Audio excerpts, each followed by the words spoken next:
हरे कृष्णा सगळ्यांना. भगवद्गीता अध्ययनाचा आजचा आपला दुसरा दिवस, दुसरा अध्याय. अध्याय सुरू करण्यापूर्वी आपण प्रणाम मंत्र म्हणूया आणि अध्यायाला सुरुवात करूया. ओम नमो भगवते वासुदेवाय. ओम नमो भगवते वासुदेवाय. ओम नमो भगवते वासुदेवाय. गुरुर्ब्रह्मा गुरुर्विष्णू गुरुर्देवो महेश्वर. गुरु साक्षात परब्रह्म तस्मै श्री गुरवे नमः. ओम अज्ञानतिमिरान्धस्य ज्ञानाञ्जनशलाकया चक्षुरुन्मिलितं येन तस्मै श्रीगुरवे नमः. नमः ॐ विष्णुपादाय कृष्णपृष्ठाय भूतले श्रीमते भक्तिवेदान्त स्वामी इति नामिने.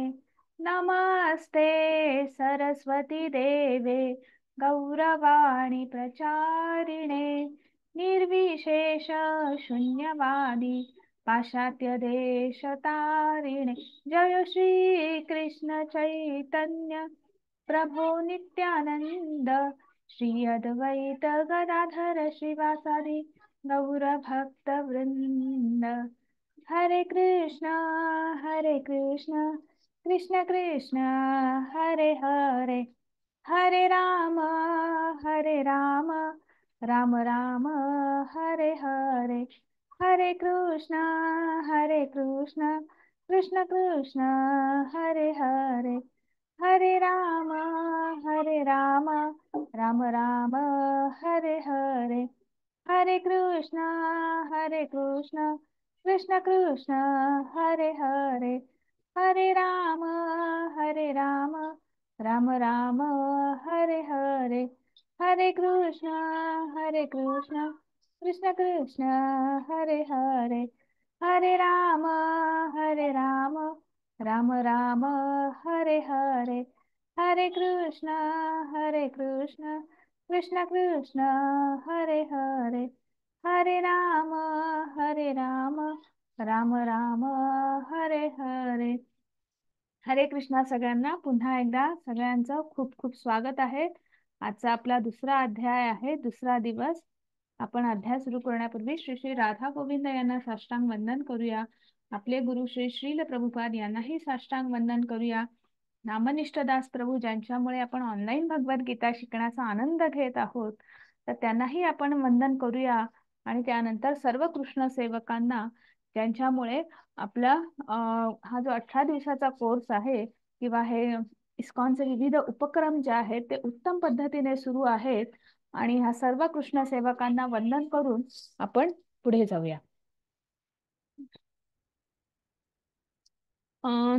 माझा रोजचा प्रश्न असतो, तर मी प्रश्न विचारते आहे की कालच्या अध्यायात आपण काय शिकलो.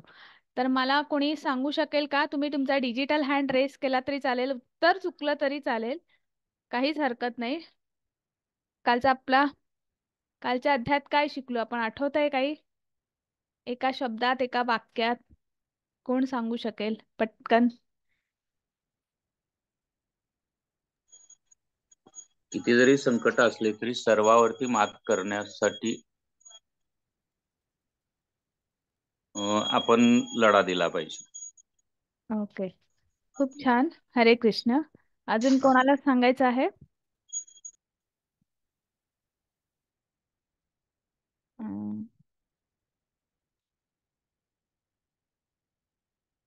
द्विधा मनस्थिती होती ना, त्याच्यामध्ये कसं आपण हे केलं पाहिजे त्याच्यावर ते हे होतं. अच्छा, खूप छान, हा, खूप छान. हरे कृष्णा. आता प्रश्न सोप्पा, अगदी सोप्पा करून सांगते की काल अर्जुनाने युद्ध न करण्याची कारणं सांगितली होती. जसं आता प्रभूजी म्हणाले की द्विधा मनस्थिती होती. ती द्विधा मनस्थिती का होती? कुठले 5 कारण होते?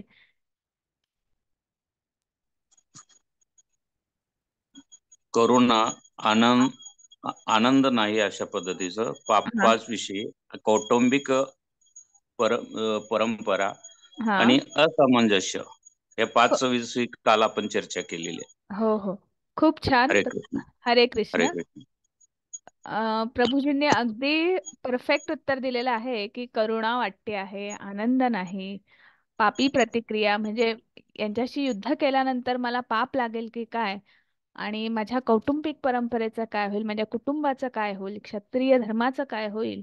आणि हे सगळं विचार करता करता संभ्रम तयार झाला. आणि मग निर्णय काय घ्यायचा, पण शांतीचा कुठलाही पर्याय उरलेला नाही आहे, म्हणून युद्धाची तयारी केलेली आहे, युद्धस्थळी आलेलो आहे. पण युद्धस्थळी आल्यावर बघतो तर काय की सगळेच आपले अपतेष्ट आहेत. आणि मग नेमकं युद्ध करायचं की नाही अशा द्विधा मनस्थितीमध्ये अर्जुनाची परिस्थिती आहे, आणि म्हणून ते असमंजस्य, निर्णय कुठला घ्यायचा, योग्य की अयोग्य, असं आपण कुठेतरी कालच्या अध्यायात पाहिलं. कालचा आपला अर्जुन विषाद योग, त्याच्यामध्ये पहिल्या अध्यायामध्ये रणांगणावरील सैन्याचं निरीक्षण, त्याच्यामध्ये धृतराष्ट्राचा प्रश्न होता. धृतराष्ट्र एका साशंक स्थितीमध्ये असते.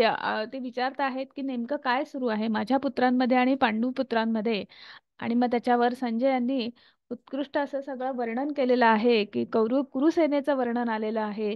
त्याच्यानंतर पांडव सेनेचं वर्णन आलेलं आहे. पांडव सेनेचं वर्णन करताना त्यांनी पांडवांची 9 कारणं सांगितली आहेत की ते कसे युद्ध जिंकू शकतात. आणि त्यानंतर त्यांनी जो कुरुसेनेचा शंखनिनाद झालेला आहे, पांडव सेनेचं वर्णन करताना पांडव सेनेचा शंखनिनाद झालेला आहे, त्यांच्यामध्ये अर्जुनाचे सारथ्य साक्षात भगवान श्रीकृष्ण यांनी केलेलं आहे. आणि त्यांचा पंचजन्य शंख आणि सगळ्यांचे एकेकाचे शंख वाजल्यानंतर कुरुसेनेच्या मात्र हृदयाचा ठोका चुकलेला आहे. आणि त्याचं वर्णन असं केलेलं आहे. व्यासन म्हणत आहेत की हृदयानी वधारत नभश्च पृथ्वी शैव, म्हणजे पृथ्वी आणि नभ म्हणजे प्रकाश आणि पृथ्वी जे आहे ते दुमदुमून गेलेले आहेत, आणि सगळ्यांच्या हृदयाचा ठोका कुठेतरी चुकलेला आहे. आणि असं करत करत त्याच्यानंतर अर्जुनाला युद्धाचं आपण कशी सुरुवात करायची किंवा आपण रणनीती काय आखायची, अशा विचाराने ते दोन्ही सैन्यांच्या मध्ये अ, अ, येण्याचा त्यांनी भगवंताजवळ मांडला. आणि म्हणाले की त्यांनी, कारण ते सारथ्यक होते, की आपला रथ जो आहे तो मधोमध न्या. पण मधोमध न्या तर काय, पुढे चालतोय, जसा जसा रथ पुढे जातो आहे तसं तसं सगळे आपलेच अपतेष्ट दिसत आहेत. आणि अर्जुनाची डोलायमान अवस्था वाढत चाललेली आहे, मोह वाढतो आहे आपल्याच गुरूंबद्दलचा, आपल्याच आजोबांबद्दलचा, आपल्याच भावंडांबद्दलचा, आपलेच मामा आहेत, मित्र आहेत, सगळेच आहेत. आणि म्हणून अर्जुनामध्ये संभ्रमाची परिस्थिती तयार झालेली आहे. आणि इथेच आपण, आणि मग ते म्हणत आहेत की अगदी आनंद, त्यांच्या डोळ्यामध्ये अश्रू आलेली आहेत, अश्रू आलेले आहेत. आणि अश्रुभरी नयनाने त्यांनी आपलं मुकुट बाजूला सारलेलं आहे, त्यांनी आपलं धनुष्य बाजूला सारलेलं आहे. आणि ते सांगता आहेत की भगवंता मी युद्ध करू शकत नाही. आणि इथेच कुठेतरी काल आपण थांबलेलो होतो. आजचा आपला दुसरा अध्याय आहे. दुसऱ्या अध्यायाचं नाव आहे सांख्ययोग. आणि आपण जेव्हा भगवद्गीता जशी आहे तशी याचं जर आपण कधी उघडलं तर त्याच्यामध्ये दुसऱ्या अध्यायाचं नाव आहे गीतेचा सारांश, गीतेचा सार. आता सारांश, सार म्हणजे काय तर समरी. मग आपल्याला जे तत्वज्ञान जे आहे, हे जे भगवद्गीतेमध्ये हे जे दिव्य ज्ञान भगवंतांनी सांगितलेलं आहे अर्जुना मार्फत संपूर्ण समाजाला जे त्यांनी सांगितलेलं आहे, तर ते ज्ञान जे आहे तर ते अं, त्या ज्ञानाची सुरुवात किंवा त्याचे जे मुद्दे आहेत, तर मुद्दे जे आहेत ते ठळक मुद्दे आपण म्हणू शकतो की ते ह्या दुसऱ्या अध्यायात मांडलेले आहेत. आणि मग तिसऱ्या अध्यायापासून प्रत्येक मुद्दा जो आहे तो इन डिटेल घेतलेला आहे, की अगदी विस्तृतपणे प्रत्येक अध्यायामध्ये घेतलेला आहे. आणि म्हणून ते सर्वच मुद्दे, सर्व तत्वज्ञान जे भगवंतांना सांगायचं आहे ते या दुसऱ्या अध्यायात आलेलं आहे. आणि म्हणून हा गीतेचा सारांश, गीतेची समरी आपण असं म्हणू शकतो. आणि आपल्याला आजच्या अध्यायात बघायचं आहे की अर्जुनाचे जे काही प्रश्न आहेत की त्याच्यावर भगवंतांनी कसं समर्पक उत्तरे दिलेली आहेत. तर अर्जुनाचा पहिलाच प्रश्न आहे करुणा. मग करुणा वाटते आहे, मग त्याच्यावर भगवंतांनी ज्ञान कुठेतरी देण्याचा प्रयत्न केलेला आहे की ज्ञानाची दृष्टी काय आहे आणि ज्ञान काय म्हणतं आहे. आणि मग आपण शरीर नाही हे कुठेतरी वर्णन करताना भगवंत सांगता आहेत. मग आनंद नाही हा दुसरा प्रश्न आहे. मग कर्मयोग आणि कर्मकांड यातला फरक कुठेतरी भगवंताने सांगितलेला आहे. कर्माबद्दल आज भगवंत बोलता आहे. त्याच्यानंतर पापी प्रतिक्रिया. मग पापी प्रतिक्रिया, बुद्धियोग आणि भक्तियोग यातला भगवंतांनी कुठे फरक सांगितलेला आहे. आणि मग जो संभ्रम तयार झालेला आहे, असमंजस्य, मग त्याच्यासाठी तो कसा तयार होतो, तो संभ्रम कसा तयार होतो, त्याचं कुठेतरी वर्णन आलेलं आहे. मग आपली बुद्धी स्थिर ठेवण्यासाठी, की स्थिर बुद्धी कशी असली पाहिजे, अशा स्थिताधीर मुनींचं वर्णन इथे आलेलं आहे. आणि सगळ्यात शेवटी पारिवारिक परंपरा नष्ट होतील, हा जो अर्जुनाचा एक कौटुंबिक परंपरा, हा जो एक प्रश्न होता, तर त्याचं वर्णन आपल्याला उद्याच्या अध्यायात मिळणार आहे. पण त्याचा छोटासा आपण काय म्हणू शकतो, की ते आजच्या अध्यायात सुद्धा थोडंसं आपण घेतलेलं आहे. आणि अर्जुनाचा हरे कृष्णा माताजी वाचताय. हरे हरे कृष्ण. असमंजस, त्याच्यावर विजय प्राप्त करणे की त्याच्याकडून पराजित होणे, या दोहोंपैकी कोणती गोष्ट अधिक चांगली आहे हे आम्हाला कळत नाही. जर आम्ही धृतराष्ट्राची हत्या केली तर आम्हाला जगण्याची आवश्यकता नाही, तरी देखील युद्धभूमीमध्ये ते आमच्या समोरच उभे आहेत. हरे कृष्ण माताजी. हरे कृष्ण. मग आता बघा की अर्जुनाचा संभ्रम तयार झालेला आहे, की आपण जर ह्या सगळ्या धृतराष्ट्र पुत्रांची हत्या केली, आपल्या ह्या गुरूंची हत्या केली, आपल्या पितामह भीष्म ज्यांच्या अंगाखांद्यावर आम्ही वाढलेलो आहोत त्यांची हत्या केली, हे सगळेच माझेच आहेत, माझे मामा आहेत, सगळेच आहेत, आणि यांचीच आम्ही हत्या केली, तर मला आनंद कसा मिळेल, आणि मग यांची हत्या करून मी राज्य कशाला करू. तर असा कुठेतरी संभ्रम तयार झालेला आहे. आणि यांना मारून विजय प्राप्त करण्याचा आनंद काय, आणि असं कुठेतरी संभ्रम तयार झालेला आहे. आणि तो संभ्रम तयार झाल्यावर बघा की म्हणजे आपल्या पण जीवनामध्ये आपण आता ही भगवद्गीता जी शिकतो आहोत, किंवा भगवद्गीता ही एक जीवनशैली सुद्धा आहे, हो की नाही. आणि मग आपल्याला सुद्धा बघा बऱ्याच वेळा असं होतं की आपली अवस्था जी असते ती संभ्रमित होते, किंवा बरेच अनेक प्रश्न असतात. मग छोटे मोठे कसेही प्रश्न असतील, अगदी मोठाच्या मोठा प्रश्न असेल, किंवा मग छोटे छोटे तुमच्या मुलाला कुठल्या कॉलेजमध्ये ऍडमिशन घ्यायचे आहे, कुठल्या शाळेत ऍडमिशन घ्यायचे आहे, नोकरीचं काय आहे, अगदी मुलांच्या लग्नाचे विषय, किंवा कोणाचा आजारपण असेल तर कुठला डॉक्टर चांगला, असे वेगवेगळे प्रापंचिक आपण ह्या भौतिक प्रपंच मांडलेला आहे, त्यामुळे छोटे मोठे वेगवेगळे प्रश्न असतात, संभ्रमात अडकतो. आणि मग आपण कोणाचा तरी सल्ला घेतो. मग त्या दोन गोष्टी असतात, एक तर आपण त्या गोष्टीला, त्या प्रॉब्लेमला आपण सामोरं जातो, नाही तर दुसरं ऑप्शन असतं की आपण कोणाचा तरी सल्ला घेतो, कोणाचं तरी मार्गदर्शन घेतो. अर्जुनांनीही तेच केलेलं आहे. अर्जुनांनीही मार्गदर्शन घेतलेलं आहे. कोणाचं मार्गदर्शन घेतलंय, मग मार्गदर्शन आपण कोणाचं घेतो, की जे वरिष्ठ आहेत त्या त्या क्षेत्रामध्ये. जर तुम्हाला शैक्षणिक सल्ला घ्यायचा असेल तर तुम्ही कुठल्या तरी शैक्षणिक तज्ज्ञाकडे जातात, की त्यांना विचारतात की बाबा काय चांगलं आहे, कुठलं कॉलेज चांगलं आहे, कुठली डिग्री घ्यायची, काय घ्यायची. मग वेगवेगळे वैद्यकीय सल्ला असेल तर तशा तशा आपण त्या वैद्यकीय जे असतील त्यांच्या आपण सल्लागारांकडे जातो आणि विचारतो की बाबा कुठलं चांगलं आहे, हो की नाही. तसंच आता इथे अर्जुनांनी सुद्धा भगवंतांना प्रश्न विचारलेला आहे, किंवा भगवंतांना शरण गेलेले आहेत. आणि त्यांनी ते म्हणता आहेत, कार्पण्य दोष उपहत स्वभावा पृच्छामि त्वाम धर्म सम्मूढ चेता यच्छ्रेय सन्निश्चितम ब्रूहि तन्मे शिष्य तेहम शाधी मात्वाम प्रपन्नम. हरे कृष्ण हरे कृष्ण माताजी. माझ्या दुर्बलतेमुळे मी माझ्या कर्तव्याबद्दल गोंधळून गेलो आहे आणि माझी मनशांती नष्ट झाली आहे. अशा स्थितीत माझ्यासाठी निश्चितपणे सर्वात श्रेयस्कर काय आहे याबद्दल मी तुम्हाला विचारित आहे. मी तुमचा शिष्य आहे आणि तुम्हाला शरण आलो आहे. कृपा करून मला उपदेश करा. हरे कृष्ण माताजी. हरे कृष्ण. मग आता इथे अर्जुनांनी काय केलेलं आहे, की अर्जुन सांगताहेत की माझ्या मनाचं दौर्बल्य वाढलेलं आहे, मनाचा दुबळेपणा वाढलेला आहे, की मला निर्णय घेता येत नाही, निर्णय क्षमता माझी कुठेतरी कमकुवत होत चाललेली आहे, माझी मनशांती जी आहे ती ढळलेली आहे, ती नष्ट झालेली आहे. आणि म्हणून मला श्रेयस्कर काय आहे. मग इथे आपल्याला एका श्लोकामध्ये आपल्याला दिसतं की श्रेयस्कर, आणि मग श्रेय आणि प्रेया ह्या दोन संज्ञा आहेत आपल्याला भगवद्गीतेमध्ये बऱ्याच ठिकाणी तुम्हाला या दिसतील. तर श्रेयाचा अर्थ असा आहे, श्रेयस्कर आणि प्रेयस्कर. म्हणजे श्रेयस्कर असं असतं, त्याचा श्रेया ही संज्ञा अशी आहे की तुम्हाला आता सुरुवातीला कदाचित त्याचा इनिशियल स्टेजवर किंवा त्या कुठल्याही गोष्टीचा सुरुवातीच्या काळामध्ये त्रास होतो, पण त्याचा नंतर लॉंग टर्म म्हणजे दीर्घ कालामध्ये त्याचा तुम्हाला फायदाच फायदा होतो. आणि कुठल्याही निर्णयाचा किंवा कुठल्याही गोष्टीचा. आणि प्रिय काय आहे की तुम्हाला आत्ता असं वाटतं की तुम्हाला त्याचा आता असं वाटतं की लगेच आनंद आहे, लगेच तुम्हाला त्याचा फायदा आहे, पण तुम्हाला लॉंग टर्म मध्ये, दीर्घ काळामध्ये त्याचा तुम्हाला तोटा आहे. तर मग अशा ह्या दोन संज्ञा आहेत आपल्याला भगवद्गीतेमध्ये नेहमीच बघायला किंवा वाचायला मिळणार आहेत.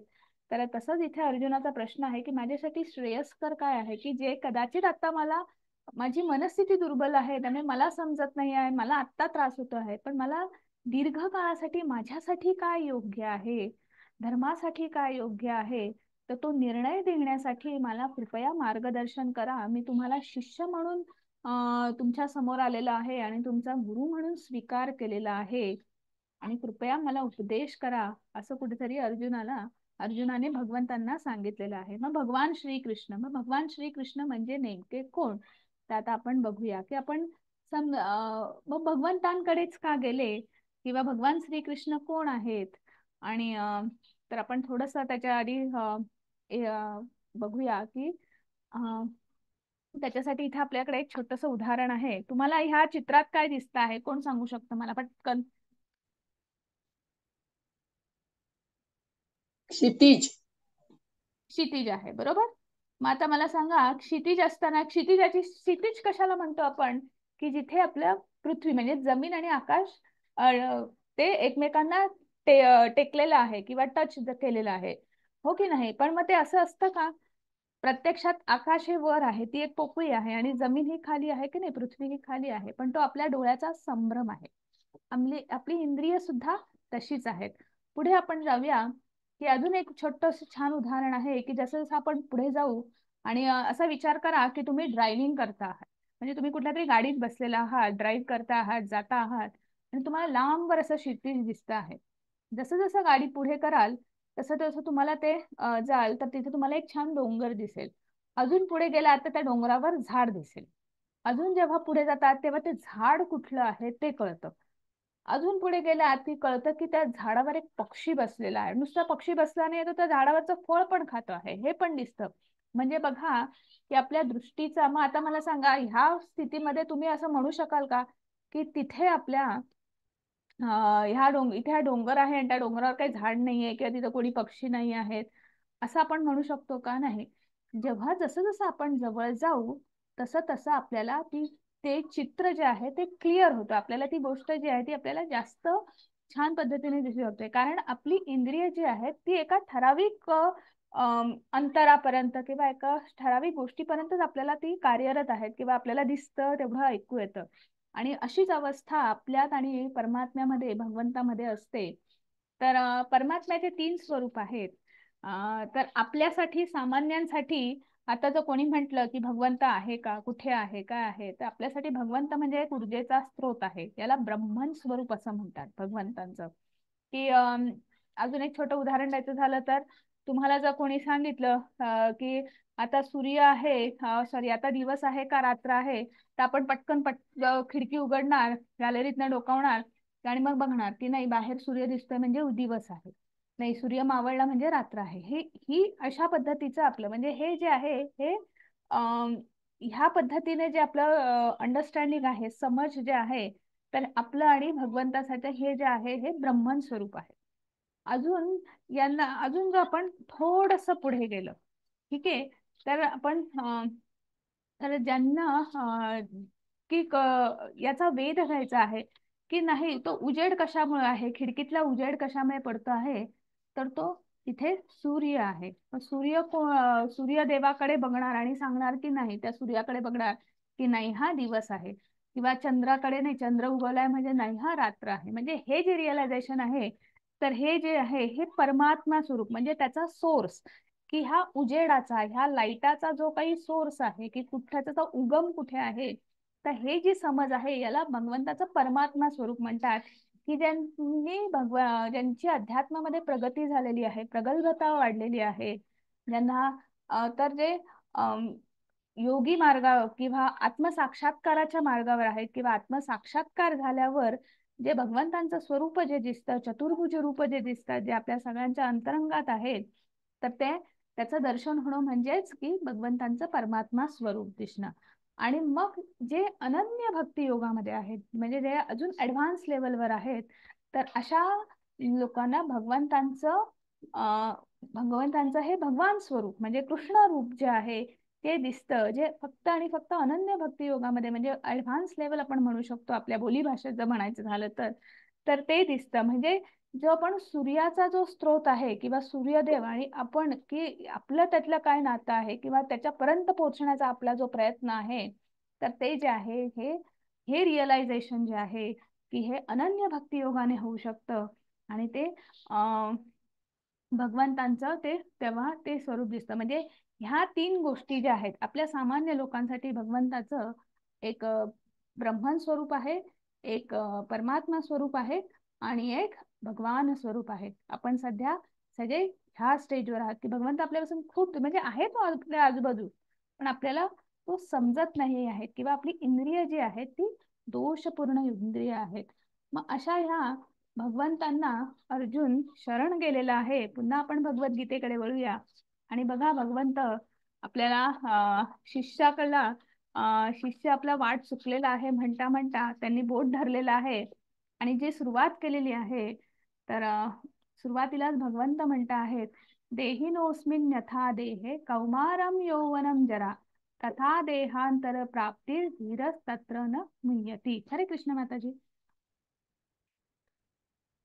हरे कृष्ण माताजी.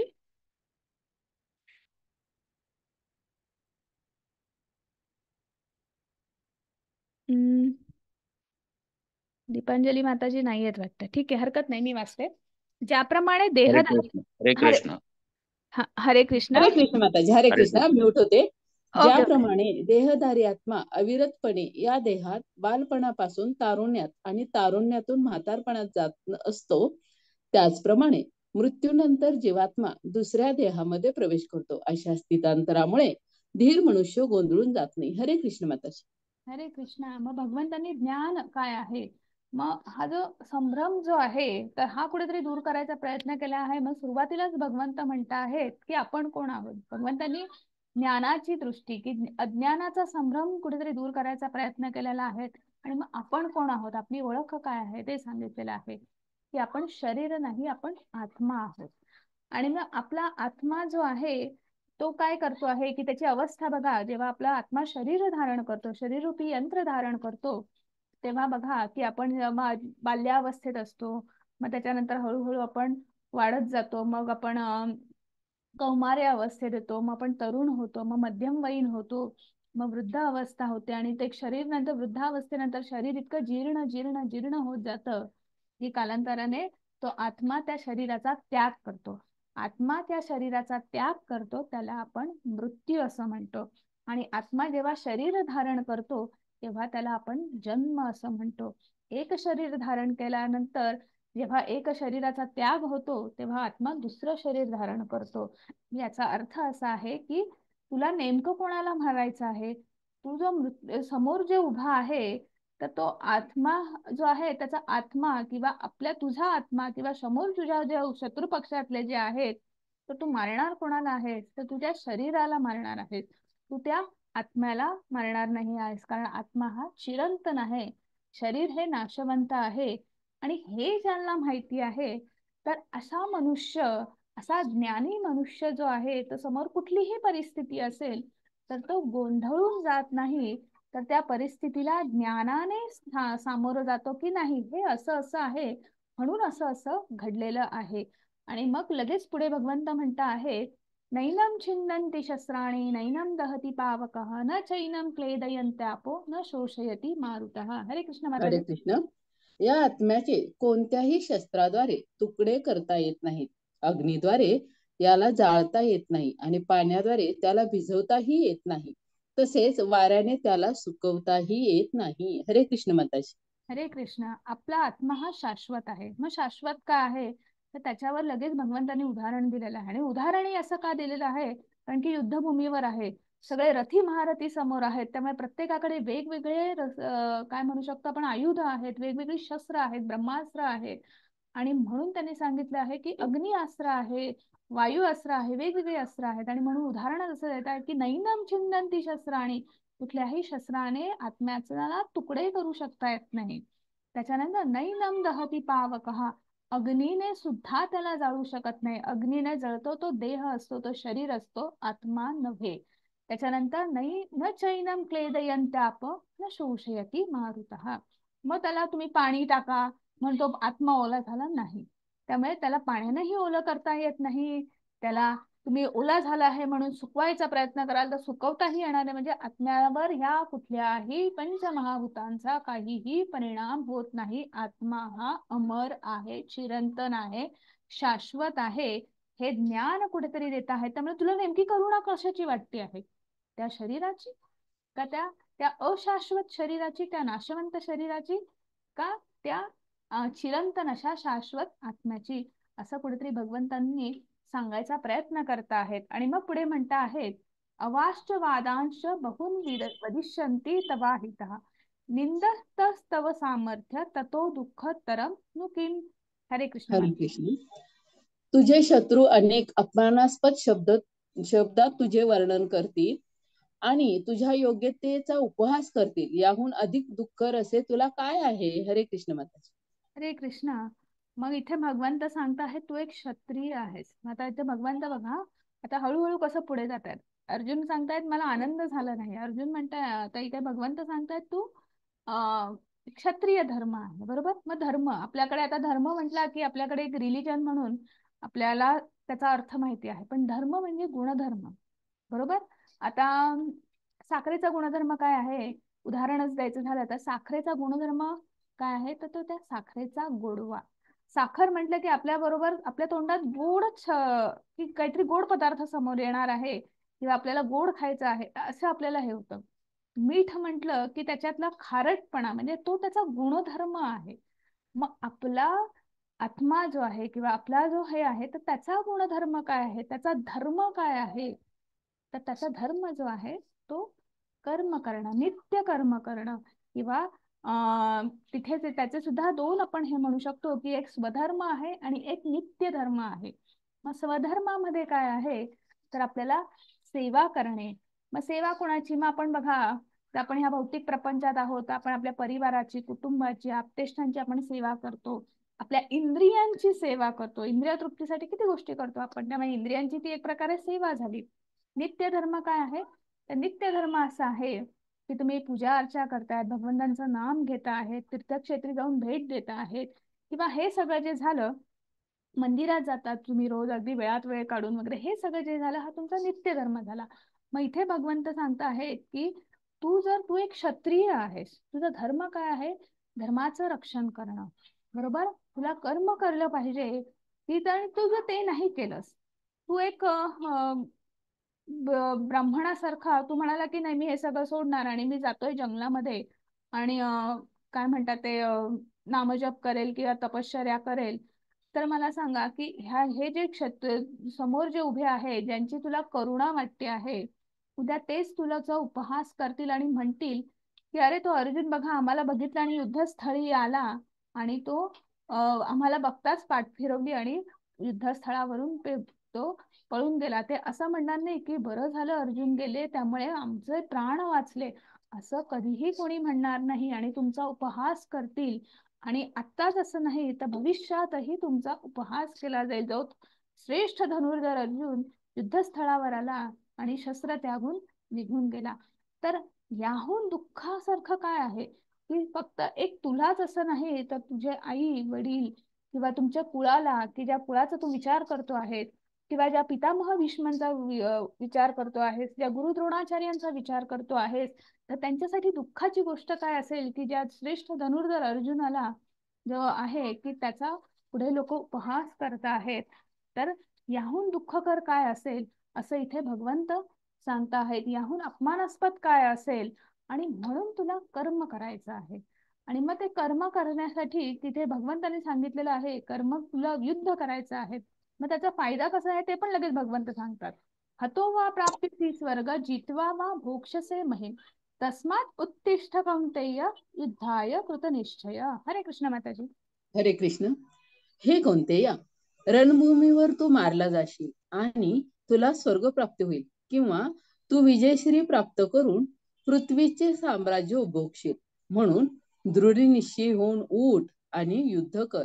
हरे कृष्ण माताजी. हरे कृष्णा. मग इथे भगवंत सांगत आहेत की तू दृढ निश्चय कर, उत्तिष्ठ कौंतेय, की तुझा उठ उभा राहा आणि निश्चय कर. आणि जर तू युद्धाचे दोनच परिणाम होतील, एक तर तू जिंकशील, एक तर तू हरशील. मग ते परिणाम काय असतील की जर तू जिंकलास तर तू पृथ्वीचा राजा होशील, आणि जर वीरगती मरण प्राप्त झालं तर ही काय आहे, हे धर्मक्षेत्र आहे. हे कुरुक्षेत्र जे आहे हे धर्मक्षेत्र आहे, पावनभूमी आहे. इथे जर तुला मरण आलं, वीरगती प्राप्त झाली, तर तुला स्वर्गप्राप्ती आहेच. म्हणजे तू कृती केली, तू जरी जिंकलास तरी तू राजा होणार आहेस. तुझा मृत्यू जरी आला तरी तुला स्वर्गप्राप्ती आहे. त्यामुळे दोन्ही बाजूने तुझाच फायदा आहे. पण तुला कृती करणं महत्वाचं आहे, कृती करणं गरजेचं आहे. असं इथे भगवंत कर्म करायला सांगत आहेत. भगवंतांनी इथे आता कर्माबद्दल भगवंतांनी बोलायला सुरुवात केलेली आहे.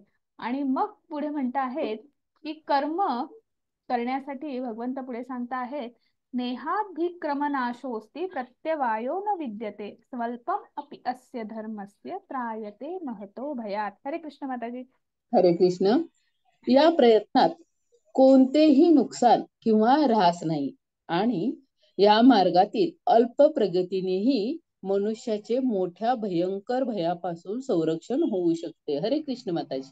हरे कृष्ण. मग इथे भगवंत आता कर्माबद्दल बोलताना सांगता आहेत की तुला छोटासा कर्म, स्वल्पम अपि अस्य धर्मस्य, की तुला छोटासा प्रयत्न सुद्धा, की छोटस तुझं हे कर्म सुद्धा, की तुला जो पापी प्रतिक्रिया, तुला जो प्रश्न पडला आहे की यांच्या बरोबर जर मी युद्ध केलं आणि माझ्या गुरूंना मारलं, माझ्या पितामह भीष्मांना मारलं, मला पाप लागू शकतं, केवढं मोठं महापाप लागू शकतं.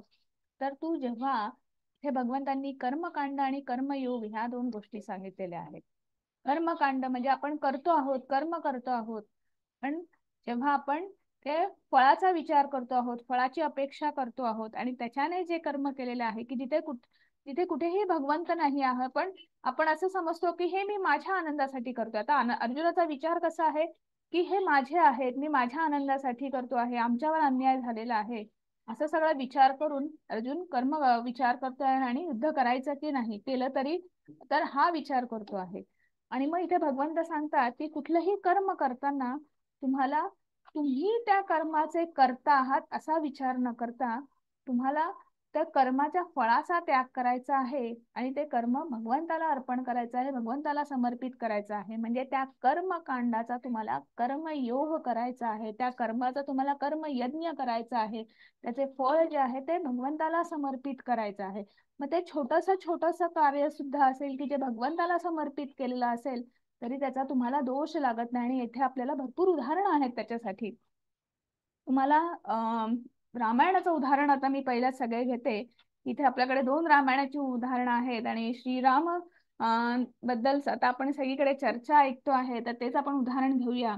तर तुम्हाला माहिती आहे श्रीलंकेमध्ये जाण्यासाठी जेव्हा समुद्राच्या ह्या तटावर इथे श्रीराम त्यांच्या सर्व अनुयायांसकट सगळ्या वानर सेनेसकट तिथे होते, तेव्हा विभीषण जे आहेत तर ते तिथे येऊन भेटले होते आणि राम जे आहेत त्यांच्या बरोबर त्यांनी संग करून ते रावणाच्या विरुद्ध काय युद्धनीती आहे किंवा रावणाबद्दलच्या त्यांनी काही गोष्टी त्यांना शेअर केल्या होत्या.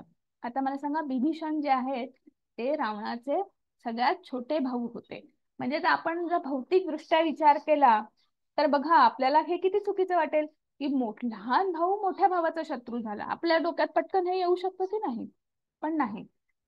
पण तरीही त्यांना दोष लागला नाही. त्याचा त्यांना दोष का लागला नाही? कारण त्यांनी धर्माची बाजू घेतली, ते भगवंताला शरण आले आणि त्यामुळे त्यांनी जे काही कृत्य केलं त्याचा त्यांना दोष लागला नाही, त्याचं त्यांना पाप लागलं नाही. दुसरं उदाहरण आपल्याला हनुमंतांचं आहे. हनुमंतांचं जर उदाहरण घ्यायचं झालं तर आपल्याला माहिती आहे ते जेव्हा सीतामय्येला भेटायला गेले आणि मग त्याच्यानंतर त्यांना अशोक वाटिकेमध्ये पकडलं आणि त्याच्यानंतर त्यांच्या शेपटीला आग लावली. शेपटीला आग लावल्याबरोबर त्यांनी जो धुमाकूळ घातला की त्यांनी संपूर्ण श्रीलंकेला किंवा संपूर्ण लंका दहन केली. ते फक्त रावणाचं काय ते राजवाडा किंवा महल जो आहे तो दहन करू शकत होते ना.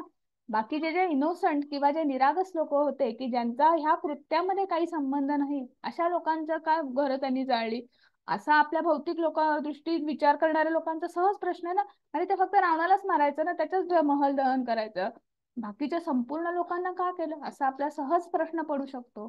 पण त्याचाही त्यांना दोष लागला नाही. त्याचं कारण असं आहे की आपल्याला पहिल्या अध्यायामध्ये आपल्याला वर्णन आलेलं आहे की 6 आक्रमक किंवा 6 आतताई आहेत.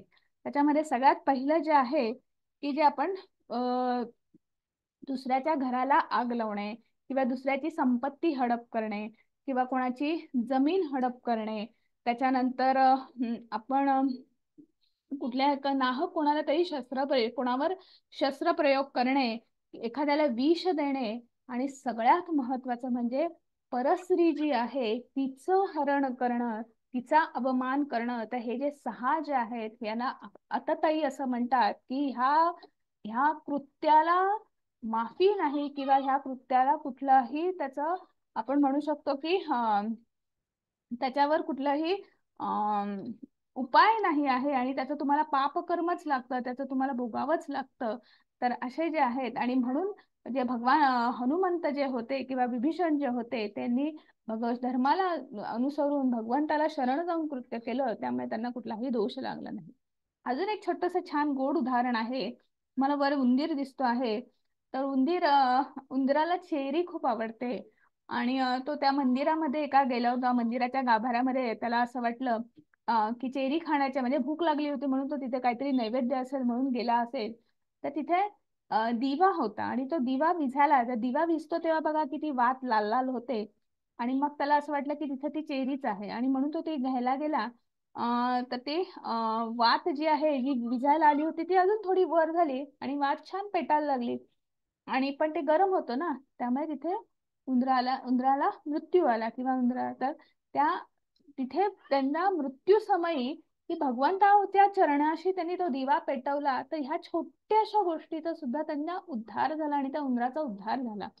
तर अशा ह्या छोट्या छोट्या गोष्टी आहेत की त्यामुळे इथं भगवंत म्हणत आहेत की स्वल्पमपी धर्मस्य, तुम्ही धर्माला धरून भगवंताला स्मरून छोटस जरी कार्य केलं तरीही त्याचा तुम्हाला दोष लागत नाही, पाप लागत नाही. आणि मग पुढे भगवंत म्हणत आहेत, हरे कृष्ण माताजी. हरे कृष्ण. खूप छान सांगितलंय ते. पारिवारिक परंपरा नष्ट होतील. मी जर नियत कर्म केले नाही तर हे सर्व ग्रहलोक नष्ट होऊन जातील. अनावश्यक लोकसंख्या उत्पन्न करण्यास मीच कारणीभूत होईल आणि त्यामुळे सर्व प्राणीमात्राच्या शांततेचा मी विनाशक होईल.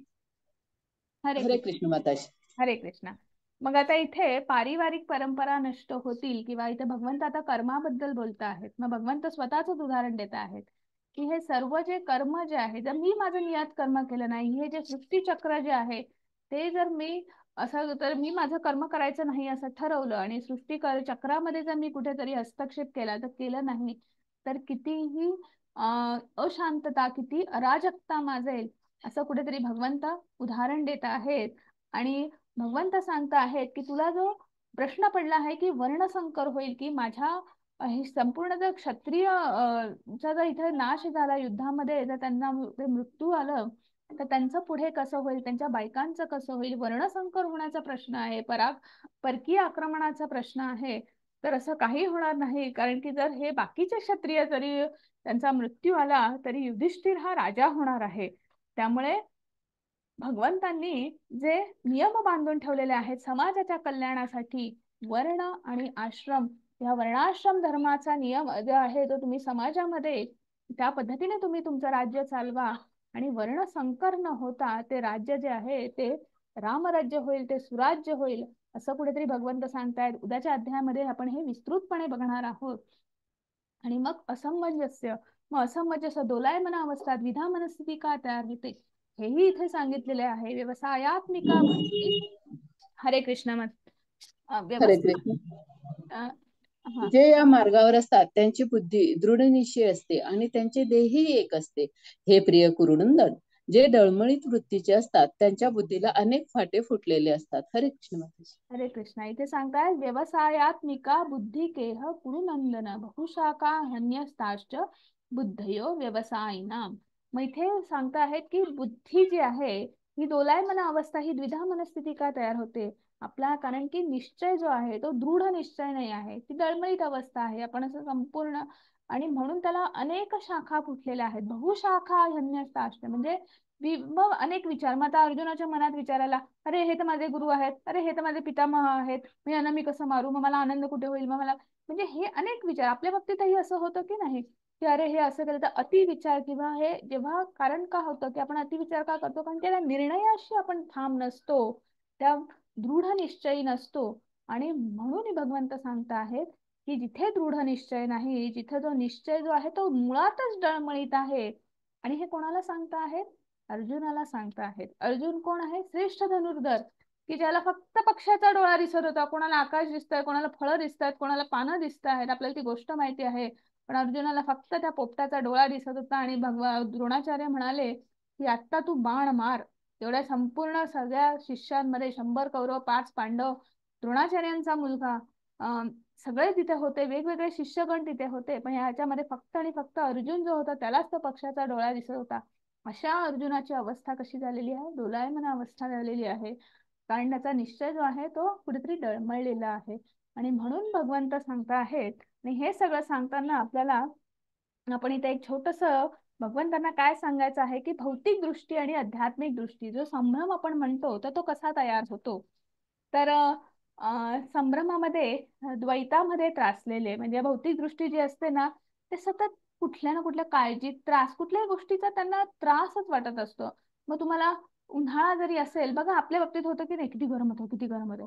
पाऊस पडायला लागला तर म्हणता, अरे यार काय पाऊस पडतोय, काय सगळीकडे चिकचिक आहे, ट्रेन बंद, सगळं बंद, कुठे जायचं, कसं जायचं.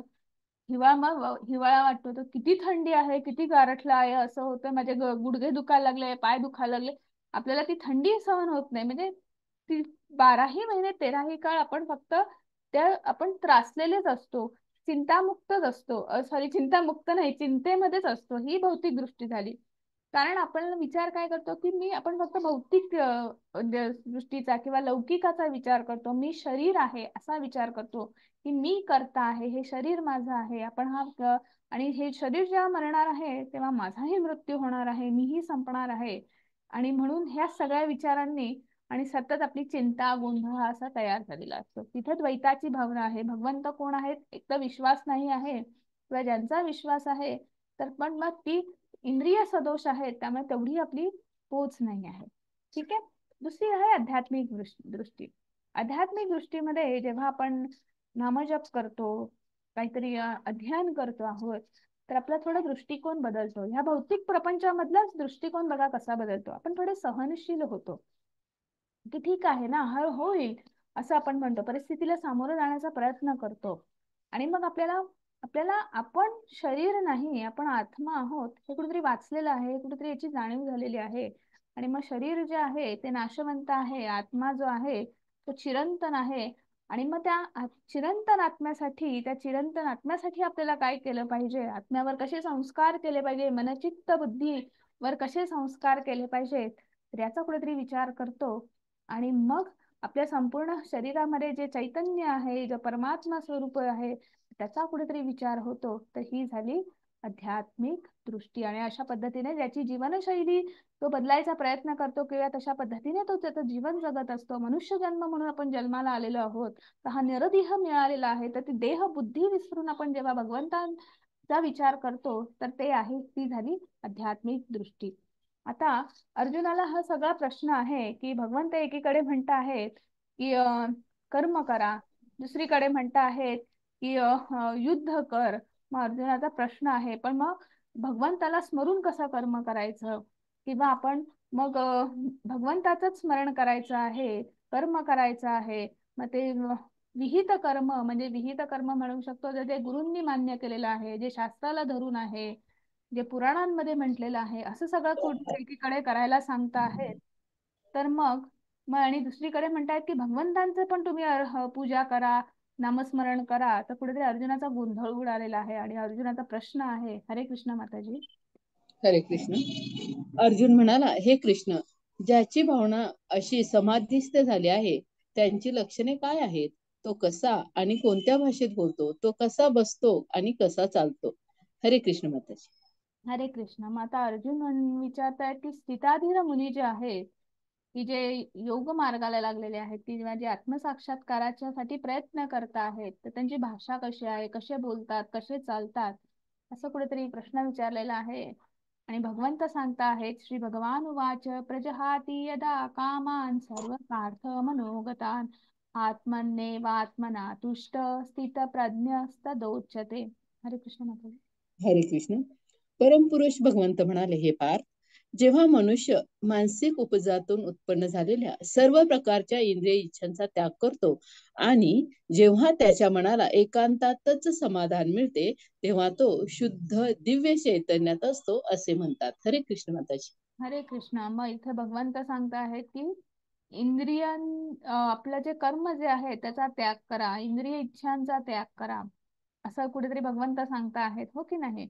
आणि मग तेच पहिलं लक्षण इथे अर्जुन भगवंतांनी सांगितलेलं आहे स्थिताधीर मुनी, की आपले जे इंद्रिय जे आहे तर त्या इंद्रियांच्या ज्या इच्छा ज्या आहेत तर त्यांचा जो त्याग करतो आणि आपल्या मनाला एकाग्र करायचा प्रयत्न करतो आणि आपल्यामध्येच असलेल्या परमात्मा परमेश्वर जो आहे की तो शोधण्याचा, आपल्यामध्ये जे चैतन्य आहे तर त्या चैतन्य शोधण्याचा जो प्रयत्न करतो. आपण आता मगाशी उदाहरण पाहिलं की नाही, सूर्य तो उगम कुठून आहे, त्या प्रकाशाचा उगम कुठून आहे, तर त्या चैतन्याचा उगम काय आहे जो शोधायचा प्रयत्न करतो.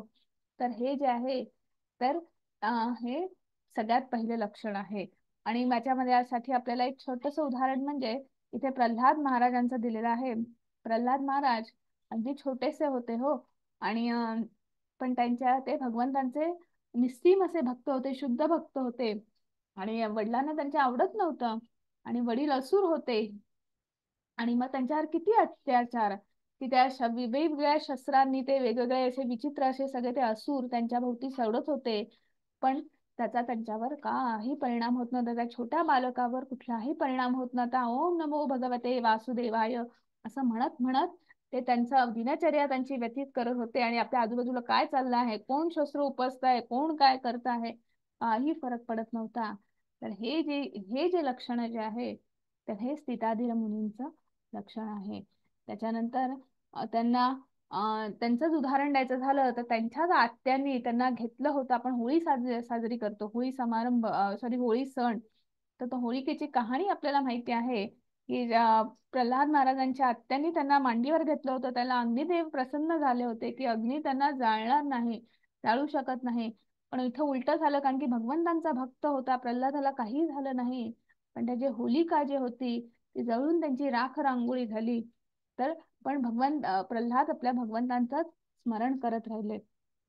हे पूर्वीच्या काळातलं उदाहरण आहे, त्या काळातलं उदाहरण आहे. आताच्या काळातलं जर उदाहरण द्यायचं म्हटलं तर प्रभुपाद यांचं उदाहरण आपण घेऊ शकतो. प्रभुपाद जेव्हा अमेरिकेमध्ये गेले, आता आपल्याला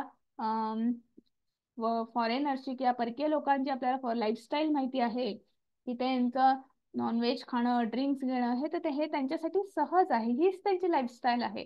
आणि अशा लोकांमध्ये राहणं आणि आपली कृष्णाबद्दल सांगणं, त्यांच्याबद्दल म्हणजे बघा, राहणं म्हणजे 24 तास सुद्धा काढणं, की जे अशा कठीण असलेल्या याच्यामध्ये की सगळ्यांचं सगळं झाल्यानंतर जे त्यांच्या घरी राहत होते, सगळा किचन साफ करायचा, वय वर्ष 70 उलटल्यावर प्रभुपाद ते तिकडे गेलेले होते वयाच्या 70 मध्ये.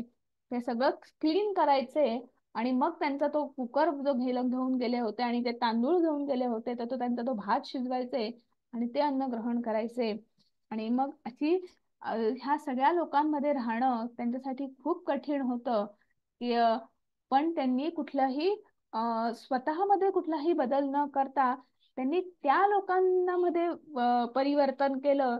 त्या लोकांमध्ये त्यांनी अनेक शिष्य बनवले, अनेक अनुयायी बनवले.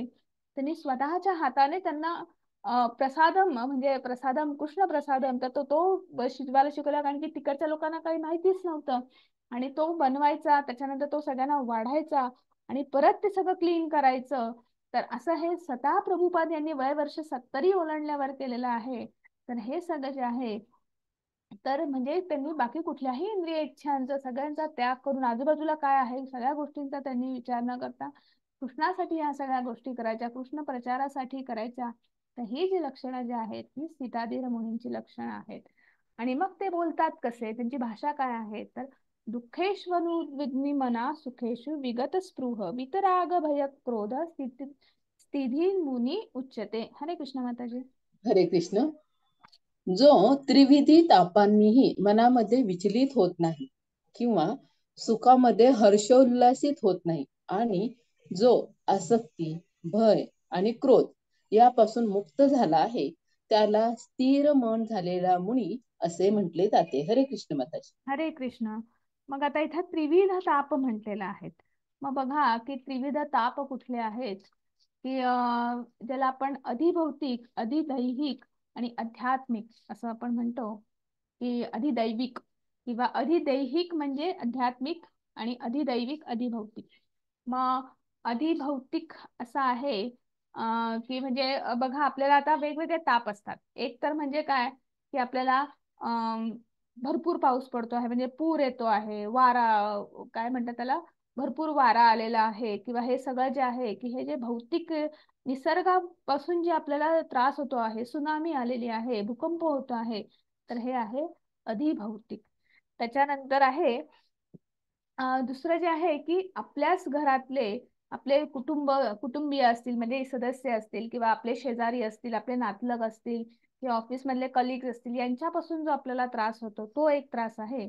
आणि दुसरा म्हणजे आपल्या स्वतःचा आध्यात्मिक, म्हणजे काय की किंवा अधिदैहिक म्हणजे काय, की ज्याच्यामुळे आपल्या शरीराच्या काही व्याधी आहेत किंवा आपल्या मनाच्या काही व्याधी आहेत, आपली मनाची अवस्था जी आहे, तर मन स्थिर नाही आहे, त्याच्यामुळे आपल्याला जो त्रास होतो.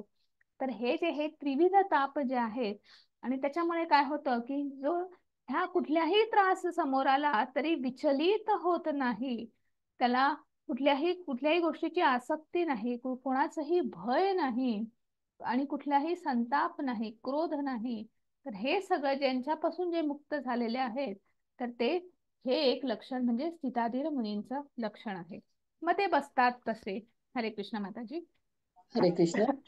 ज्याप्रमाणे कासव आपले अवयव आपल्या कवचात आवरून घेते त्याचप्रमाणे जो आपल्या इंद्रियांना इंद्रिय विषयातून आवरून घेतो तो पूर्ण चेतनेमध्ये दृढपणे स्थिर होतो. हरे कृष्ण माताजी. हरे कृष्णा. मग आता इथं कासव जो आहे, कासवाचं उदाहरण दिलेलं आहे. कासव आपल्याला माहितीये बघा, की आपण कासवाजवळ गेलो की कासव आपले सगळे अवयव जे आहेत ते बाजूला सारून म्हणजे आतमध्ये घेतो. आपल्याला ते कासव न दिसता एक दगडच दिसतो. इथे भगवंताने सांगितलेलं आहे, इंद्रिय विषय समोर आला की आपण काय करायचं, कासवासारखं व्हायचं, आपल्या सगळे इंद्रिय आवळून घ्यायचे. तर हे सगळे जे आहे जेव्हा होतं तेव्हा आपण आपली बुद्धी स्थिर होऊ शकते, आपली एकाग्रता वाढू शकते. कुठल्याही इंद्रिय ज्या इच्छा आहेत किंवा इंद्रिय आसक्ती ज्या आहेत त्यांना आपण त्या प्रलोभनामध्ये आपण अडकू शकत नाही. मग जेव्हा आपण असं नाही करत, तर त्याच्यावर सुद्धा इथे भगवंतांनी खूप छान 2 श्लोक आहेत. हे श्लोक तर आपल्याला कायम लक्षात ठेवायचे आहेत. भगवंत सांगत आहेत, ध्यायतो विषयान् स्पुष संगत ते कुश जायते, संगात संजायते काम, कामा क्रोधोभिजायते. आणि मग पुढे म्हणत आहेत, क्रोधात भवती सम्मोह, सम्मोहात स्मृती विभ्रम, स्मृतिभ्रंशात बुद्धिनाशो, बुद्धिनाशात प्रणश्यती. हरे कृष्ण माताजी. हरे कृष्ण. इंद्रिय विषयांचे चिंतन करताना मनुष्याची त्या विषयाची आसक्ती वाढत जाते आणि अशा आसक्तीतून काम उत्पन्न होते आणि कामापासूनच क्रोधाचा उद्भव होतो. हरे कृष्ण. हा हरे माताजी. कृष्ण. हा हा हे पण वाचा. क्रोधापासून समूह निर्माण होतो आणि भ्रमित होतो. जेव्हा स्मृती भ्रमित होते तेव्हा बुद्धिनाश होतो आणि बुद्धिनाश होतो तेव्हा मनुष्याचे पुन्हा भौतिक अंधकूपात पतन होते. हरे कृष्ण माताजी. हरे कृष्ण माता. हे 2 श्लोक आपल्याला समजून घेण्यासाठी आपल्याला एक छान इथं हे आहे, की आपल्याला एखादी इंद्रिय वस्तू दिसते आपल्याला, तर लगेचच आपल्याला मोह होतो. म्हणजे आपल्याला ती इंद्रिय वस्तू दिसली की आपली आसक्ती वाढते, आकर्षण वाढतं त्या गोष्टीचं आपल्याला, हो की नाही. आणि मग ती आपल्याला जर नाही मिळाली नाही, तर त्या आसक्तीचं रूपांतर वासनेमध्ये होतं, की ती मिळालीच पाहिजे, तो आपण ध्यास धरतो. आणि ती जर नाहीच मिळाली, आपण इतका ध्यास धरतो, त्याचाच विचार करतो आहे, तर आपण काय करतो की आपल्याला राग येतो, आपल्याला क्रोध होतो की मला कशी मिळत नाही. आपला तो अहम जागृत होतो. आणि मग त्याच्यानंतर क्रोध आला की आपली विचार करण्याची जी सत्सद विवेक बुद्धी जी म्हणतो ती कुठेतरी त्याला तर क्रोधाचं आवरण येतं, म्हणजे भ्रम तयार होतो. आणि मग भ्रमामध्ये काय होतं बघा, की भ्रमामध्ये स्मृती, आपण विचाराची आपली क्षमताच तिथे कमी होते. त्यामुळे स्मृती भ्रमचा भ्रमनिरास, मग तिथे आपली बुद्धी नाश होतो, म्हणजे आपली बुद्धी काम करेनाशी होते. आणि सगळ्यात शेवटी मग आपण असं काहीतरी कृत्य करतो की ज्याच्यामुळे आपलं अधःपतन होतो. आणि म्हणजे काय, की आपल्याला इंद्रियाची ती एक छोटीशी इंद्रिय वस्तू, एक छोटीशी इच्छा, छोटीशी आकांक्षा आपल्याला बघा कुठे नेऊन पोचवते. आणि म्हणून इथे भगवंत सांगता आहेत की इंद्रिय विषयांचा आपण त्याग केला पाहिजे, इंद्रियांवर आपण नियंत्रण आणलं पाहिजे. नाहीतर आपलं अधःपतन निश्चित आहे. आपल्याकडनं असं कर्म होणार की जे कुठल्याही शास्त्राला धरून नाही, कुठल्याही धर्मामध्ये सांगितलेलं नाही, कुठल्याही पुराणात सांगितलेलं नाही, गुरूंनी मान्यता दिलेली नाही आहे. तर असं ते आपल्याकडनं असं कर्म होऊ शकतं. आणि मग पुढे भगवंत म्हणता आहेत, हरे कृष्ण माताजी. हरे कृष्ण. पण आसक्ती आणि अनासक्ती यापासून मुक्त असणारा आणि स्वातंत्र्याच्या नियामक तत्वानुसार इंद्रियांना नियंत्रित करण्यामध्ये समर्थ असणारा मनुष्य भगवंताची पूर्ण कृपा प्राप्त करू शकतो. हरे कृष्ण माताजी. हरे कृष्ण. आणि म्हणून इथे सांगता आहेत की आपण आसक्ती आणि अनासक्ती ह्या दोन गोष्टींचा विचार करून आपण इंद्रिय आसक्तींचा त्याग केला पाहिजे, म्हणजे आपण अनासक्त व्हायला पाहिजे, आपण त्या प्रलोभनांचा त्याग केला पाहिजे, भौतिक प्रलोभनांचा त्याग केला पाहिजे.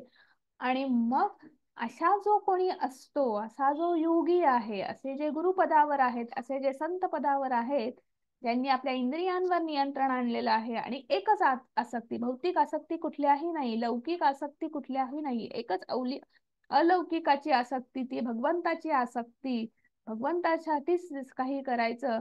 तर अशा लोकांचे किंवा असे जे गुरुपदावर आहेत, संत पदावर आहेत, तर अशा लोकांवर किंवा अशा जीवांसाठी भगवंत त्यांची संपूर्ण कृपादृष्टी देतं आणि भगवंतांची ते कृपा प्राप्त करू शकतात, असं इथे भगवंतांनी सांगितलेलं आहे.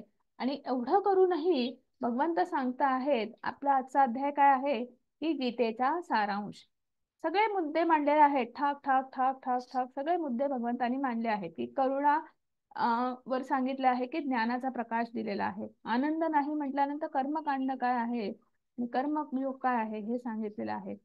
पापी प्रतिक्रिया, मग तिथं बुद्धियोग हा भक्तियोग आहे. मग तुम्ही भगवंताला स्मरून, म्हणजे तुम्ही भक्ती योगातून जर तुम्ही कर्म केलं तर ते विहित कर्म म्हणून केलं तर त्याचा पाप लागत नाही. तुम्ही दृढ निश्चयी राहा. तेव्हा भगवंतांनी स्थिताधीर मुनींची सुद्धा लक्षणं सांगितलेली आहेत. आणि एवढं सगळं करून पण अर्जुनाचे काही प्रश्न संपत नाही हो, शंका संपत नाही आहेत. आणि इथेच आपला आजचा अध्याय जरी संपला असला तरी अर्जुनाच्या शंकेने, अर्जुनाच्या प्रश्नांनीच आपला पुढच्याचा अध्याय सुरू होणार आहे. आपले हे भगवद्गीतेचे अध्याय जे आहेत ना, ती शृंखला एका साखळीसारखं आहे, एकात एक अध्याय दुसरा अध्याय अडकलेला आहे. त्यामुळे आजचा अध्याय जरी इथे आपला समाप्त होत असला तरी अर्जुनाच्या प्रश्नांनीच आपला उद्याचा अध्याय सुरू होणार आहे. तर इथेच आपला दुसरा अध्याय संपलेला आहे. सगळ्यांना हरे कृष्ण.